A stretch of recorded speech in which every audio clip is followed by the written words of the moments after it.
நம்ம கட்சிக்கு நீங்க ஓட்டு போட்டு ஜெயிக்க வச்சீங்கன்னா இந்த தடவை நீட் தேர்வு கண்டிப்பா ரத்து பண்ணுவோம். 2021ல சொன்ன மாதிரியே சின்னவரே, இன்னும் இவரு என்னெல்லாம் சொல்லியிருக்காரு அப்படிங்கிறத பாத்துட்டு வாங்க. நம்ம கட்சிக்கு நீங்க ஓட்டு போட்டு ஜெயிக்க வச்சீங்கன்னா இந்த தடவை நீட் தேர்வு கண்டிப்பா ரத்து பண்ணுவோம். ஒவ்வொரு குடும்பத்துல இருக்க நகை கடனை ரத்து பண்ணுவோம். அது மட்டும் இல்ல, பெட்ரோல், டீசல், இபி பில்லு, கேஸ்னு எல்லா அத்தியாவசிய பொருளுக்கும் விலையை குறைச்சிடும். இப்படி எல்லாம் போய் சொல்லி ஓட்டு வாங்கி போர் அடிச்சு போச்சு. ஸ்ட்ரைட்டா ஒரே பேச்சு, ஒரு ஓட்டுக்கு 5000. நடுவுல ஜெயிச்சதுக்கு அப்புறம் அதை பண்ணுங்க இதை பண்ணுங்கன்னு எங்க முன்னாடி வந்து நிக்க கூடாது. உங்களுக்கு யார் மேலையா பாக்கறதுனா ஜாதி பேரை சொல்லி வெட்டிக்கங்க, அதுல நாங்க தலையிட மாட்டோம். நடுவுல அப்பப்ப அரசியல் கொலைகள், கள்ளச்சார அயமானம், ஆணவ கொலை நடக்கும். அதையெல்லாம் கண்டிக்கிறேன்னு ரோட்ல இறங்கி போராடக்கூடாது. இந்த கண்டிஷன்லாம் ஓகேனா திமுக ஓட்டு போட்டுனேன். இந்த வாய்ஸை கேட்டாலே செம காமெடியா இருக்கு. அதுலயும் நட்டி சார் ஃபேஸ எடுத்து உதயநிதி அவருடைய ஃபேஸ வச்சு சதுரங்க வேட்டை படத்துல அந்த கேரக்டர் நட்டி சாருடைய கேரக்டர் எப்படி மக்களை ஏமாத்துமோ அதே மாதிரிதான் திமுக தமிழக மக்களை தொடர்ந்து ஏமாத்திட்டு இருக்கு அப்படின்ற மாதிரி சொல்லியிருந்தாங்க பாருங்க. தரம், உண்மையாலேயே தரம். கர்மா இஸ் பூமரிங்னு சும்மாவா சொன்னாங்க? கடந்த காலங்கள்ல திமுக எப்படி தமிழக மக்களை மூளை செலவை செய்து அவதூறு பரப்பி வெறுப்பு அரசியல் செய்து அரசியல் பிழப்பு நடத்தினாங்களோ இப்ப அதுவே அவங்கள காலி செய்யுது. அதுவும் இந்த காலத்து சின்ன சின்ன பசங்க திமுகவை போட்டு பொலகுறாங்க. அதெல்லாம் பார்க்கவே ரொம்ப பரிதாபமா இருக்கு. எப்பேற்பட்ட கட்சி திமுக, எத்தனை வருஷமா அரசியல இருக்காங்க. ஆனா அவங்கள இந்த சின்ன சின்ன பசங்க, ஜென்சி பசங்க போட்டு பொலகுறாங்க, பொலன்னு பொலகுறாங்க. இன்ஸ்டா, பேஸ்புக், ட்விட்டர்னு இந்த சோசியல் மீடியா பிளாட்ஃபார்ம்ஸ்ல திமுகவுடைய மானம் கப்பல் ஏறி போயிட்டு இருக்கு. அதுலயும் இப்போ உதயநிதி அவருடைய பிறந்த நாள் என்னைக்குன்னு பல ஊபிசிகளுக்கே தெரியாது. ஆனா அந்த ஒரு அவருடைய பிறந்த நாளை செலிப்ரேட் பண்ற விதமாக திமுக ஒரு பாட்டை ஒண்ணு ரிலீஸ் பண்ணியிருந்தாங்க. அந்த பாட்டை வச்சு இந்த பசங்க கலாயிறாங்க பாருங்க. வச்சு செய்யறாங்க, வச்சு செஞ்சிட்டு இருக்காங்க. எங்கேயோ பார்த்திருக்கேன்னு சொன்னீங்க. இன்னுமா என்ன தெரியல. யாரு அன்னை தமிழ் மண்ணில் இவர் அன்பு புதல்வன் எங்கள் அண்ணன் உதயநிதி வருகிறார். ஆமா, அவன் எதுக்கு இங்க வந்தான்? கழக கொடி ஏந்தி போர் முரசு கொண்ட அஞ்சா வீரன் கூட்டம் நடுவே வருகிறார். அடா பாவிகளா, இந்த பாட்டை அவங்க என்னெல்லாம் நினைச்சு எடுத்திருப்பாங்க, என்னெல்லாம் நினைச்சு எழுதியிருப்பாங்க, என்னெல்லாம் நினைச்சு அந்த பாடகர் மனோ இந்த பாட்டை பாடியிருப்பாரு. ஆனா இந்த பசங்க என்னடானா வடிவேலை வச்சு இந்த பாட்டை டோட்டலா கொலாப்ஸ் பண்ணிட்டாங்க. உதயநிதி அவருடைய இமேஜ் டோட்டல் டேமேஜ். அதுவும் சாதாரண டேமேஜ் கிடையாதுங்க, எமோஷனல் டேமேஜ். வருங்கால முதல்வர், வருங்கால திமுக தலைவர், அடுத்த கலைஞர் அப்படின்ற மாதிரிலாம் திமுக உதயநிதி அவர்களை பயங்கரமா பில்டப் எல்லாம் கொடுத்து வச்சிருந்தாங்க. ஆனா இவங்க இந்த பசங்க உதயநிதி அவர்களை போட்டு கலாய்கிறாங்க, கலாய்ச்சி தள்ளிட்டு இருக்காங்க. நாம என்ன செஞ்சோமோ அதுதானே நமக்கும் மத்தவங்க செய்வாங்க. திமுக என்னெல்லாம் பண்ணிருக்கு, என்னெல்லாம் செஞ்சிருக்கு. ராஜாஜி, காமராஜர், ஜீவால இருந்து எத்தனை அரசியல் தலைவர்களை எப்படி எல்லாம் கேரக்டர் அசாசினேட் பண்ணிருப்பாங்க, எவ்வளவு அவதூறுகளை பரப்பி அவங்களுடைய இமேஜ டேமேஜ் பண்ணிருப்பாங்க. இப்ப அதுவே அவங்களுக்கு மறுபடியும் நடக்குது. அவங்க பண்ணது அவங்களுக்கே நடக்குது. அனுபவிங்க, ஒன்னும் பண்ண முடியாது, எல்லாம் கர்மா. முன்னாடியே சொன்ன மாதிரி உதயநிதி அவருடைய இமேஜ டேமேஜ் பண்றதுல முழு கவனம் செலுத்திட்டு வராங்க தமிழகத்துல இருக்கக்கூடிய இந்த ஜென்சி பசங்க. இந்த நேரத்துல வேலை மெனக்கெட்டு உதயநிதி அவர்களுக்காக இவங்க பாட்டை வேற கொண்டு வந்திருக்கிறாங்க. இவங்களை கலாய்க்கிறதுக்கு இவங்களே கண்டென்ட்டை வாரி வழங்கிட்டு இருக்காங்க. இந்த பசங்க தான் இப்படி கலாய்க்கிறாங்கன்னு தெரியுதுல்ல.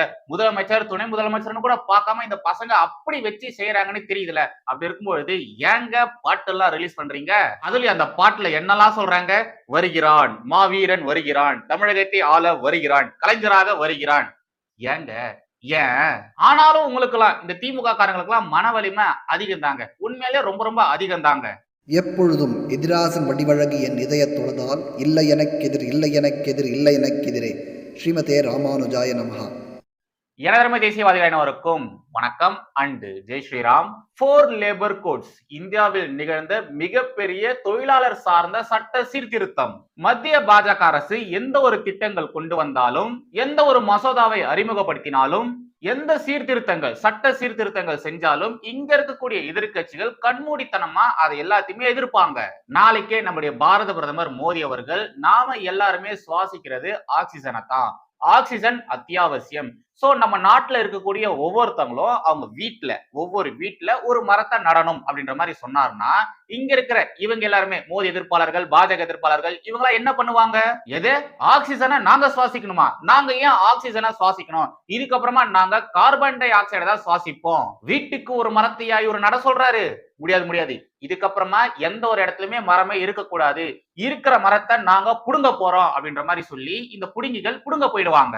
அத மாதிரிதான் இங்க இருக்கக்கூடிய இருக்கக்கூடியவர்கள் கண்மூடித்தனமா எதிர்ப்புகள் தெரிவிக்கிறாங்க. ஒண்ணு இல்லைங்க, இந்த 4 லேபர் கோடு இருக்கு இல்லையா, இதை மட்டுமே எடுத்துக்கோங்க.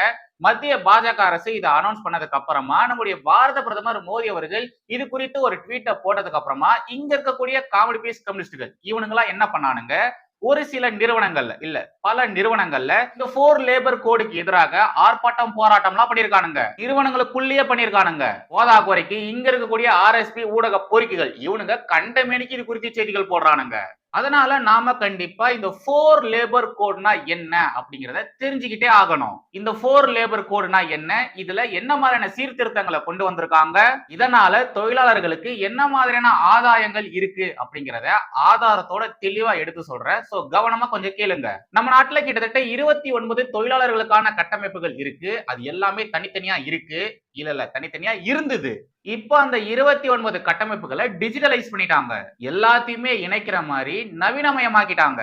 Code on wages 2019, industrial relations code 2020, code on social security 2020, occupational safety health and working conditions code 2020 இந்த 4 சட்ட திருத்தங்களாக மாத்திருக்காங்க. இதன் மூலம் பணியாளர்களின் பாதுகாப்பை பலப்படுத்த முடியும். அதே நேரத்துல தொழிலாளர்கள், முதலாளிகள், நாட்டின் பொருளாதாரம்னு எல்லாமே பாதுகாப்பாகவும் எல்லோருக்கும் பயனளிக்கிற வகையிலும் மாறும். இது குறித்து நம்முடைய பாரத பிரதமர் நரேந்திர மோடி அவர்கள் ஒரு ட்வீட் ஒன்று போட்டிருந்தாரு. அவருடைய வாழ்த்துக்களையும் சொல்லியிருந்தாரு. இதெல்லாம் ஒரு ஓரமா இருக்கட்டும். அது என்ன 4 லேபர் கோட், அதை பத்தி கொஞ்சம் தெளிவா பார்க்கலாம். கோட் ஆன் வேஜஸ் 2019 இது ஊதிய சட்டங்களை நெறிப்படுத்துது. குறைந்தபட்ச ஊதியத்திற்கான வழிமுறைகளை நிறுவுகிறது. எக்ஸ்ட்ரா டாக்ஸஸ் எல்லாம் இருக்கும் இல்லையா, அதை எல்லாத்தையுமே இது நீக்குது. மேலும் போனஸ், சம்பளம் மாதிரியான நிதி விவகாரங்களை இது தெளிவுபடுத்துது. நெக்ஸ்ட், இண்டஸ்ட்ரியல் ரிலேஷன்ஸ் கோட் 2020 இது தொழிலாளர்களின் உரிமைகளை பாதுகாக்குது. தொழில் சங்கங்களுக்குன்னு தனி சட்டங்கள் இருக்கும். அதை எல்லாத்தையுமே இது நெறிப்படுத்துது. பணி நீக்கம், நிறுவனங்கள் மூடல், இது மாதிரியான காலகட்டங்கள்ல தொழிலாளர்கள் பயங்கரமா பாதிப்புக்குள்ளாவாங்க. அந்த நேரங்கள்ல பணியாளர்களை இது பாதுகாக்குது. அடுத்து, கோட் ஆன் சோசியல் செக்யூரிட்டி 2020 அமைப்பு சாரா தொழிலாளர்கள் இங்க நிறைய பேர் இருப்பாங்க. அவங்களுக்கான முறையான சமூக பாதுகாப்பை இது கொடுக்குது. அப்புறம் occupational safety health and working condition code 2020 இது சுகாதாரம், பாதுகாப்பு மற்றும் பணி நிலைமை விதிமுறைகளை பாதுகாக்குது, நவீனப்படுத்துது. அனைத்து தொழில்களின் தரத்தை மேம்படுத்துது. ரிஸ்க் பேஸ்டு ஜாப்னு இங்க நிறைய இருக்கு. நிறைய பேர் வேலை பார்க்கறாங்க. அவங்களுடைய உயிரை பணைய வச்சு வேலை பார்க்கறாங்க. அவங்களுக்கான பாதுகாப்பை இது உறுதிப்படுத்துது. இந்த 4 லேபர் கோடு இருக்கு இல்லையா, இது நம்ம நாட்டின் வளர்ச்சிக்கும் தொழிலாளர்களுக்கு ஆதரவான சீர்திருத்தமே தவிர இந்த காமெடி பீஸ் கம்யூனிஸ்டுகள் சொல்ற மாதிரி ஒரு மண்ணாங்கட்டியும் கிடையாது. இதுக்கு முன்னாடி 29 வெவ்வேறு தொழிலாளர்களுக்கான சட்டங்கள் இருந்தது. அதை எல்லாத்தையுமே கம்பைன் பண்ணி இப்ப 4 மாத்தி இருக்காங்க. இது மாதிரி மாத்தினதுனால தொழிலாளர்களுக்கு எளிமையை தவிர கஷ்டம்லாம் ஒண்ணும் கிடையாது. 29 இருந்தது இல்லையா, அந்த நேரத்துல யாருக்கு என்ன பிரச்சனை வந்தாலும் அந்த பிரச்சனையை எதன் மூலமா சால்வ் பண்றது, எந்த சட்டத்தின் கீழே நம்ம போயிட்டு சொல்யூஷன் கேட்கறது அப்படின்ற மாதிரி ஏகப்பட்ட குழப்பங்கள் இருந்தது. யாராச்சினுடைய உதவிகள் இருந்தா மட்டும்தான் தொழிலாளர்களுக்கு தேவையான நீதியை வாங்க முடியும். பட் இப்போ அது மாதிரிலாம் கிடையாது. ஈஸியா எல்லாருக்கும் புரியுற மாதிரி வெறும் 4 கோடா மாத்திருக்காங்க. 29 இருந்தது இல்லையா, அந்த நேரத்துல இந்த கம்யூனிஸ்ட் தொழில் சங்கங்கள் அவனுங்களுக்கு ஏத்த மாதிரி அந்த விஷயத்த யூஸ் பண்ணிக்கிட்டாங்க. தொழிலாளர்களை கொத்தடிமை மாதிரி, அடிமை மாதிரி வச்சிருந்தானுங்க. நாங்க சொல்றதா நீங்க கேட்கணும், எங்களை மீறி உங்களால ஒன்னும் பண்ண முடியாது, எதிர்த்து உங்களால போராடவே முடியாது அப்படின்ற மாதிரியான ஒரு சிச்சுவேஷன் அந்த காலகட்டத்தில் இருந்தது. பட் இப்போ அது எல்லாத்தையுமே அடிச்சு தவிடு பொடி ஆகிட்டாங்க. காமெடி பீஸ் கம்யூனிஸ்டுகள் கதறதுக்கான முக்கியமான ரீசனும் இதுதான். இவங்களை நம்பி இதுக்கப்புறமா தொழிலாளர்கள் யாரும் இருக்க மாட்டாங்க. இவங்களுடைய உதவி இதுக்கப்புறமா யாருக்குமே தேவைப்படாது. அந்த ஒரு காண்டுல அவங்களால டாமினேட் பண்ண முடியல இல்லையா, அந்த ஒரு காண்டுல தான் இவனுங்க ஒவ்வொரு நிறுவனங்களையும் கத்திட்டு இருக்கானுங்க, கூச்சல் போட்டுட்டு இருக்கானுங்க. அப்புறம் இந்த சோசியல் செக்யூரிட்டி கோட் இருக்கு இல்லையா, இதன் மூலமா டாக்ஸி டிரைவர்ஸ், டெலிவரி பார்ட்னர்ஸ், பிளாட்ஃபார்ம்ஸ்ல வேலை பார்ப்பாங்க இல்லையா, அங்க கடைகள்லாம் வச்சுட்டு வேலை பார்ப்பாங்க இல்லையா, அவங்க எல்லாரும் கூட இதன் மூலமா பயன்பெறலாம். முறையான அமைப்பின் மூலமாக அவங்களும் பென்ஷன் வாங்கலாம், ஹெல்த் பெனிஃபிட்ஸ் பெறலாம், அப்புறமா இன்சூரன்ஸ், இது எல்லாத்தையுமே அவங்களால பெறவும் முடியும்.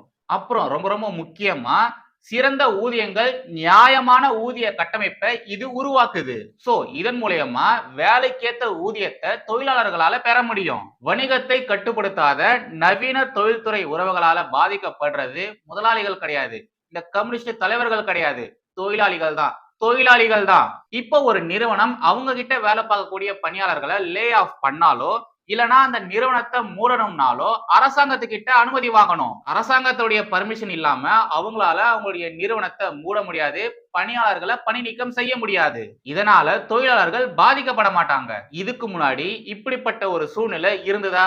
நீங்களும் சொல்லுங்க, யோசிச்சு சொல்லுங்க. இந்த சட்ட திருத்தங்கள் தொழிலாளர்களை பாதுகாக்கும், அதே நேரத்துல முதலாளிகளுக்கு அந்த நிறுவனங்களுக்கு தேவையானதையும் செஞ்சு தரும். ஊர் கூடி இழுத்தாதான் தேர இழுக்க முடியும். அதே கான்செப்ட் தான் இங்கேயும். முதலாளி நல்லா இருந்தாதான் தொழிலாளி நல்லா இருக்க முடியும், தொழிலாளி நல்லா இருந்தாதான் முதலாளி நல்லா இருக்க முடியும். இவங்க 2 பேர் நல்லா இருந்தாதான் நம்ம நாடு நல்லா இருக்கும். ஆனா இது எதுவுமே இந்த கம்யூனிஸ்ட் கபோதிகளுக்கு பிடிக்காது. தொழிலாளிகள் நாசமா போனோம், முதலாளிகள் நாசமா போனோம், இந்த நாடு ஒட்டுமொத்தத்துல இந்த நாடு நாசமா போனோம். அததான் இந்த கம்யூனிஸ்ட் கபோதிகள் விரும்புவானுங்க. அதனாலதான் மத்திய பாஜக அரசு கொண்டு வரக்கூடிய திட்டங்களுக்கு, சீர்திருத்தங்களுக்கு எதிராக எப்பவுமே இவனுங்க கத்திக்கிட்டே இருப்பானுங்க. நம்ம நாட்டுல ஏகப்பட்ட ரிஸ்க் பேஸ்ட் ஜாப் இருக்கு. அங்க நிறைய பேர் வேலையும் பாக்குறாங்க. தொழிலாளர்கள் அந்த வேலைக்கு போகிறதுக்கு முன்னாடி பாதுகாப்பு உபகரணங்களை கட்டாயம் போட்டுக்கிட்டே ஆகணும்.